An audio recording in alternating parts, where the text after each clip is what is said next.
আজ বানালাম পাটিসাপটা পিঠে। এখানে খুব ঠান্ডা পড়েছে, আর ঠান্ডায় তো পিঠে খেতে খুবই ভালো লাগে। সেই জন্য আজ সন্ধ্যায় বানিয়ে ফেললাম। আমি প্রথমে পিঠের পুরটা বানিয়ে নেব। কড়াইতে দুধ দিয়ে সঙ্গে সুজি, গুড়, নারকেল কোড়া, এলাচের গুঁড়ো দিয়ে 2-3 মিনিট ফুটিয়ে নেব।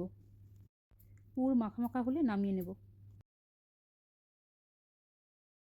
আগে থেকে 1 ঘন্টার জন্য চাল ভিজিয়ে রেখেছিলাম, এখন পেস্ট করে নেব। এখন ওই চালের মধ্যে লবণ, ময়দা, সুজি দিয়ে একটি নরম ব্যাটার তৈরি করব। 30 মিনিটের জন্য রেস্টে রেখে দেব।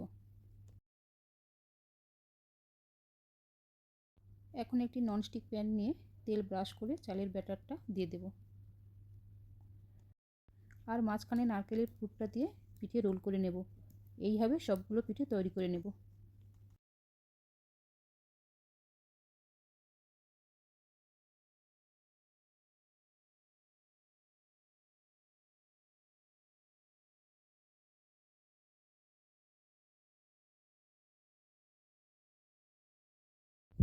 তৈরি হয়ে গেল নরম তুলতুলে পাটিসাপটা পিঠে।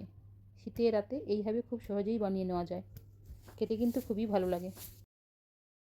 আমি আগের দিন কেক আর সরু চাকলি পিঠে বানিয়েছিলাম, আপনারা আমার পেজে গিয়ে দেখে নিতে পারেন। সরু চাকলি আর পাটিসাপটা পিঠে কিন্তু খুবই নরম হয়েছে। আমি যেভাবে বানালাম আপনারা একবার কিন্তু ট্রাই করতে পারেন।